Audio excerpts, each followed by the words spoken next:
Right here. Did you see it? Yeah. She was heated.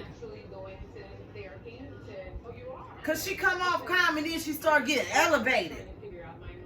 And then when she said you smart, she said, and she said, but your mouth, she said.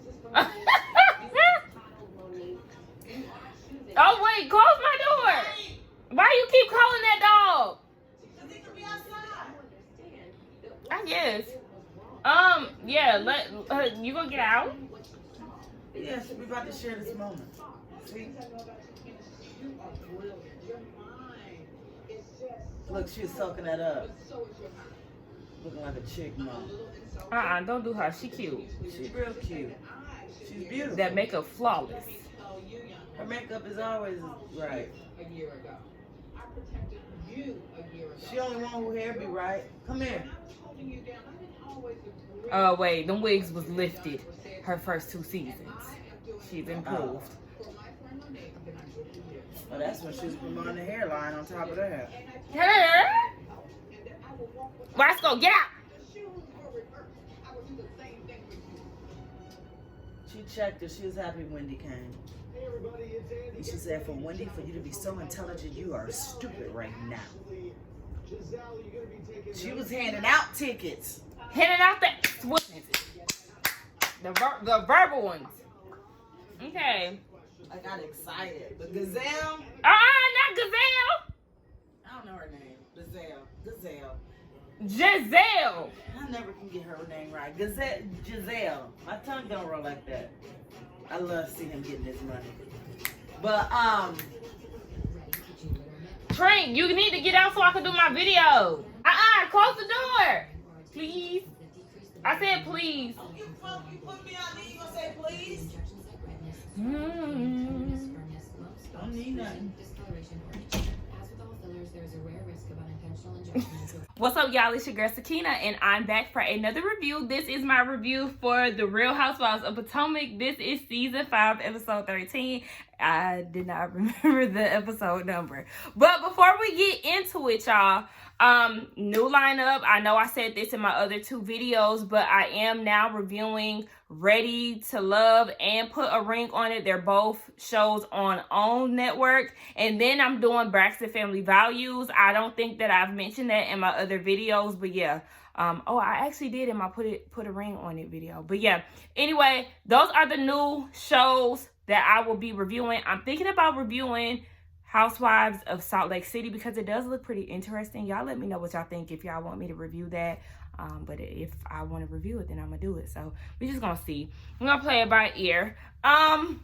Yes, another thing that I wanted to mention is y'all coming for me, baby. Y'all was real passionate in that last review and y'all was not feeling it, okay? So much so y'all was giving me thumbs downs and I ain't get that many views. Like, oh, y'all was not liking what I was saying, huh? But one thing that I do want to say though is that I'm not going to go back and forth with y'all, and that is because that's not what I created my YouTube channel for. I created it for a community so we can all have fun and talk about the shows that we all like and enjoy to watch. So I don't want any beefs with y'all. It's okay for us to, agree to disagree. I know that I said some things that y'all didn't like as far as the whole Candiace and her emotions. I never once said that, just know that certain things were definitely taken out of context, but some things I said what I said. So enough of that. Like I said, I'm not here to go back and forth with y'all. We are here to be kumbaya, okay? I want to have fun with y'all. I want to laugh with y'all. That's why I engage with y'all. I'm not here to create beefs because we're not doing that. I did have to go off on one person that be watching my videos, and I call her out her name because she always coming for me negatively. Now, if you don't like my videos, there is a plethora of channels that reviews these shows that we watching, okay? Nothing against y'all. I'm just talking about that one person who always watch my shit and be on some other shit. But anyway, y'all, I'm rambling. It's a little hot.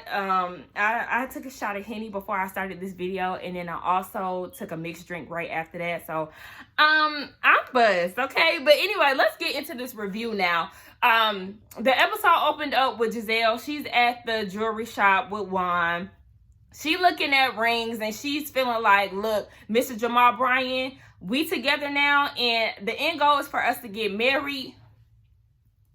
That's her business. So they're looking at rings, and Gizelle knows exactly what Robin wants. She has the details down pat. That ring that Robin wanted was $59,000, and Juan was like, honey, we need to bring that on down, okay? We don't need to go over $10,000, and I appreciate that. Some people might try to clown Juan, but you do what you can with the money that you got, okay? And they was able to get her I think it was like an $8,000 ring, and it was really nice. So I think Robin will be happy. She did get the, what was it, monochrome or something like that. Whatever diamonds that she wanted, they're a part of that ring too, so she'll be happy. Now, we see that Monique is getting ready for her podcast. She did say that this was her third live podcast, and the ticket sales are still down the drain. And that's concerning to me, because if it's your third one, and this one isn't doing so well, obviously the people are not feeling these live podcasts. There's something going on to where people are not coming back for more. I think I need to go back to the drawing board and figure it out. She's getting help by Pearl, who is Chris's godfather, and she said that he's a pastor, a close friend of theirs. So right now is the perfect time for him to be around with all of the stuff that's going on with Candiace. She said that the podcast is basically rebranded from what I got. It's called Redefine Me.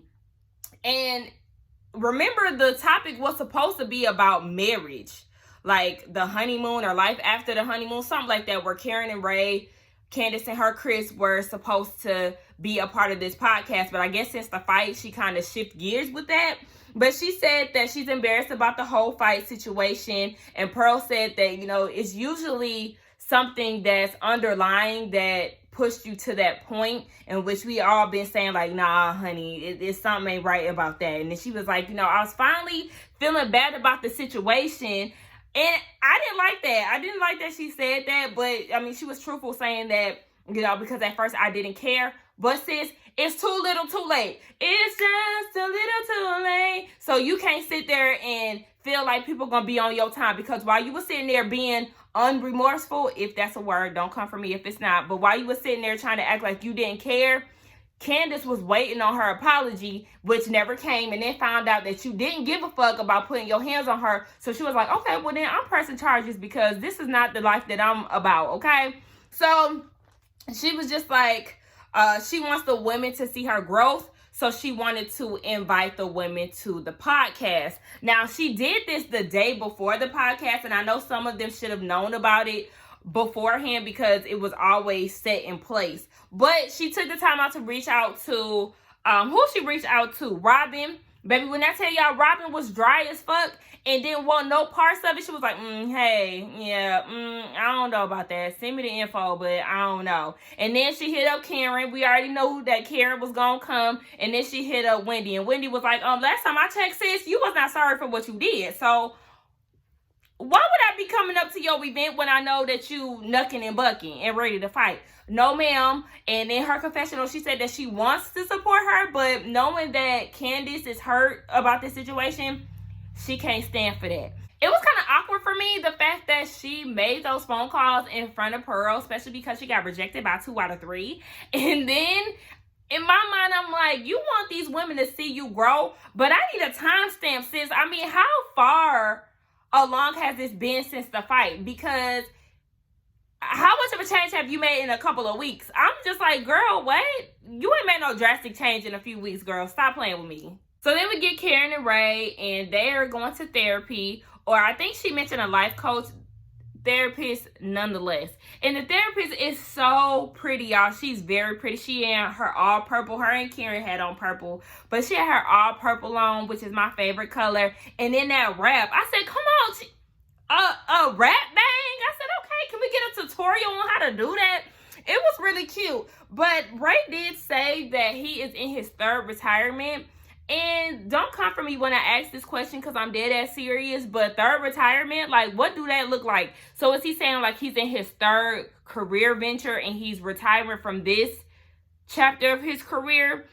I think he's getting over just the career life in general and ready to go to Florida and just retire as a whole. But whatever, he was just saying, Karen was saying that she feels like Ray doesn't try in their relationship. And he was like, well, you gotta be home to even participate, saying that she's too busy out here in the streets. You know, she's a businesswoman now, so things have changed in their relationship. I feel like Ray just wants things to go back to how they used to be, and he's not okay with Karen being out here being a successful businesswoman. Karen brings up the tax issue. She said, you know, we'll be a fool not to address these tax issues, honey. I sat there and soldiered up for you, and I sat there and gave up all my money to make sure that we were straight. The least I can get is a damn thank you. So he was like, you know, thank you for soldiering up, because at first he was just like, you know, I'm remorseful and I can't take back what was done. And the therapist is like, just because you can't go back in time, that don't mean you can't thank her for all the things that she's done to take care of the household. And that's when he was like, well, thank you for soldiering up. Karen seems to think that he meant it, but I don't know. It was something about the way that he did this to her hand that was like real, like church, like the pastor do that, like, I don't know, when you down at the altar and the doors of the church are open. Like, I don't know. It was just something that I just did not like about that. But Karen said that she felt like he meant it. I ain't buying it. Anyway, we see my favorite household, which is Wendy and her kids and Eddie. Hey, Eddie. But anyway, yes, we seen them and they're having a good time, just kicking it, chilling at the house. The boys is taste testing a liquid gold, aka breast milk. And she decides to make some phone calls. She calls Gizelle and invites her to Wine with Wendy, which is a gathering, an event that she has with Black women, and they talk about the positive things that they're doing in the community. But this year they're really focused, or this particular event, they're focused on the 2020 election. Go vote, y'all. I did go vote yesterday. Make the right choice, do the right thing, okay? But yes, so she said that she's inviting everybody with the exception of Monique. And I don't think that there's anything wrong with that. And that's simply because Monique did say when they was all at Karen's house, if there's an event, I don't want you to make sides or pick sides. So pick whoever you want to pick and I'll be okay. So Wendy is doing what she was instructed by Monique to do. And plus, she doesn't want any drama. Keep in mind that she is friends with Candiace. So Candiace is always going to be chosen before Monique. And it is what it is. Speaking of Candiace, she called Candiace to invite her as well and to check up on her to see how she's doing. She said that she's taking it hour by hour now and not day by day because she's having many panic attacks. And she said that all the cyberbullying and stuff is getting to her from Monique's stands. And I do feel like it's unfair for Monique's stands to be trying to come after Candiace on some shit that y'all didn't even know about or did not see. Y'all sitting there trying to give her virtual high fives and shit for knocking bitches out. But it's like, that's not okay. Y'all don't know what happened. And I don't understand stands. That it's just the weirdest thing to me.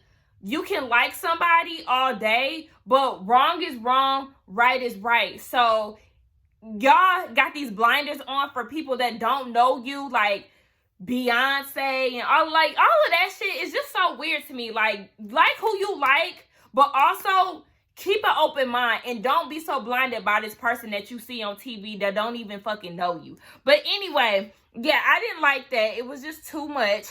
Your fave was wrong. She started the fight, and it is what it is. Y'all did all that shit for no reason. But some of y'all is crazy as hell because y'all still seem to think that what Monique did was justified. But okay. Wendy also asked, what's up with you and Karen? She said, you know, we're not really doing great. As far as the whole taking side situation, she did say that she wanted to take the opportunity at Wendy's event to pull her to the side, though she does not want to create any type of drama. And, well, she did say, though, that Karen actually backpedaled when she went down to the christening event at Wendy's christening event for her daughter. But I don't think that she backpedaled. She just said that she was in the middle and that was that. Like, I don't know. I just feel like she doesn't need to go as hard on her as she is. But anyway, we get over to Gizelle and Jamal Bryan, who like no fucking chemistry. Like, they're in a car and Jamal is holding on to the damn, he acting like somebody's parent. You know, you get in a car with your parent, they be holding on to the little thing like you about to wreck or some shit. But it was just an awkward conversation. She was just saying that the long distance is killing her. Shout out to Brandy. But she was not okay with that. And Jamal was saying, well, you know, I've been trying to respect your boundaries. You did say that you didn't want to get lost in the relationship with me and you want to have your own identity. So I've been trying to respect that. And she was like, well, to me, what she say that was like, what the fuck? She said that there's no more independence or individuality because no matter what, they're going to be together in her eyes. Like, girl, and there you go. You in too deep too soon to me, because the fact that you said that there's no individuality or, is that, yeah, or, y'all, I'm sorry, or any independence is a problem, because it's like, you always want to maintain your individuality, no matter what, relationship or not. Like, what are you talking about? We gonna be together regardless. Girl, I don't even want to go off about no stupid shit, people making dumb decisions at old ages. But he was saying that he been ready for her to say that. Like I said, they ain't got no damn chemistry, honey. I'm not seeing it. Now, we get over to the podcast day, and baby, the audience is looking real thin, okay? I don't see a lot of seats being taken up, but it did look like a lot of people were starting to come in down at the lobby when they were taking pictures and stuff. Out of all the women in the cast, Ashley is the only one who showed up. Karen said that she was sick and she wasn't able to make it. Monique was in her feelings about that because she's like, I'm supporting you. I came out to your LaDom launch 8 months pregnant, and not only you can't be here for me, but I mean, maybe Karen was really sick to where she felt like she couldn't show up for Monique, because she been going to war for Monique. So I don't feel like she would just, you know, play, what is it, hickey or hooky, whatever the hell, to not show up to Monique's event. So I feel like, you know, don't go too hard on Karen when it come down to that. But Monique did mention again she wanted the girls to come to show the growth. In the confessional, Wendy said something about it, and then Robin gave us the timeline. Like, girl, you mean to tell me that you changed in 2 weeks? I ain't buying it. I said, well, thank you, Robin, because I needed a timeline. I needed to know how long ago was this fight in this podcast. 2 weeks? Honey, girl, please. You ain't made no damn drastic change like I said before. So she was just like mad that the girls didn't show. But, girl, it's only been 2 weeks. You can get the fuck on with that shit. And they was talking about Karen. Of course, messy ass Ashley was like, speaking of Karen, when we was down in Sirius, she did tell us that when she talked to Candiace, she did tell her if it was her, she would have pressed charges. And Monique is like, wait a minute. By the way, Monique looked so pretty. I loved her earrings. I loved her hair. I loved her dress. She looked real cute. But she was just like, oh, hold on, wait. No. Not my Karen. Not my friend. No, she didn't say that. So, you know, that good old Ashley starting damn pot. And Ashley just said that there's no way, in her confessional, she said there's no way that Karen could be neutral when you're giving out that type of advice to Candiace. It kind of blurs the lines. And I understand she's so right in that. However, I felt like Karen showed that she is definitely in the middle at the christening. Like, she was like, you know, I'm in the middle. This is a hard place to be in. It is what it is. Like, she wasn't going to bat for Candiace, really, when they was down at the table at the christening. So I felt like it wasn't really necessary for Ashley to go and tell that. And at the same time, I'm mad at Karen for not getting ahead of this, because you know how messy Ashley is. Ashley and Gizelle is the two messiest bitches on the show. Girl, do you need to go ahead and tell her before somebody else gets to her before you? But whatever. So the podcast starts and they do a QA, right? So the first question is, what's the current state of you and Candiace? Now, mind you, I forgot to mention, before the podcast even began, Monique sat down with the panel and was like, you know, they can ask me whatever questions they want. However, I don't want them to ask any questions about me and Candiace. And for that to be the first question out of the hostess mouth or whatever she was, I said, sister girl, you're fired, okay? Because you're going against the grain and you doing shit that I clearly gave you clear directions on, and I told you don't mention me and Candiace. But what Monique say, just pray for us, honey. I mean, that's the best shit that you could say. Now we get over to Wendy's gathering, and all I see is beautiful black women everywhere, okay? That is one of my favorite things to see, is beautiful black women doing a thing, dressed up, dolled up. Just I loved it, okay? Speaking of beautiful black women, we get Robin, who came in there looking like somebody great auntie with a terrible ass wig on that she got from the motherfucking local beauty supply store. Like, I mean, granted, let me not shit too much on beauty supply store wigs, because that wig that y'all be seeing me in is definitely a beauty supply store wig. But I'm not a connoisseur when it comes down to the wig shit, which is why I always got something on top of my wigs, because I don't glue them bitches down. I don't do nothing like that. And plus, I only have them in. I only wear wigs because when I come on the screen and I need to do videos, sometimes I got some Meek Mill braids under there, you know, to make this fro pop, okay? So that's a little background for y'all, just in case y'all want to know why I be wearing wigs sometimes, because I got some Meek Mill braids. This is a braid out. I mean, this is old now. It was raining in Atlanta like all weekend. So I was like, damn, I wasn't even able to let my hair flourish because the humidity was trying to fuck it out. But anyway, yes, everybody was like, I don't like this wig. Like, what the fuck is going on? All the girls in the cast was saying that in their confessionals. Like, no, baby, this wig is not it. I prefer Robin with her short hair. Her short hair just brought an edginess to her, a put-togetherness with Robin. So, Robin, stick to your short haircuts, boo. And then we get Candiace. Oh, yeah, Candiace did say, like, bitch, what's going on? Is you hiding from the IRS? And I thought that was hilarious, because this is wig number 2, Robin. Like, what's really up? So, we get into the event, and they start talking about the importance of voting and the ways to go about, like, town halls. They did like a role play, like, you know, if you're in front of somebody in the political field, how you would go about addressing them. And she gave a real political statement as an example about HBCU funding, if I'm not mistaken. And she was like, you see how I worded this? That's real political. Like, y'all got to be on it. Y'all got to hold these people accountable and make them focus on the question at hand. Don't let them veer off or try to, like, overshadow some shit. Like, no, we addressing HBCUs. We ain't talking about all colleges. We talking about the historically black colleges, okay, and universities. So let's not do that. So I was just here for it. They was talking about the importance of voting locally, and I like, it just warmed my heart. And that right there is why I appreciate Wendy being on this show, because she just brought a different element to the Potomac franchise. It's deep. I mean, it's the DMV area, so we know that's heavy in the, you know, political convos and all of that. And I just loved it. I loved it. I can't say it enough. I just love what Wendy did with that. Like, she's totally in her element, and I always say that, but I just love seeing that shit. So Gizelle ended up bringing up Wendy. After the whole conversation, Gizelle ended up bringing up the conversation that she had with Wendy. Wendy told Gizelle about the conversation that the girls had down at the lake house, and Karen saying that she helped Ray and she want her money back.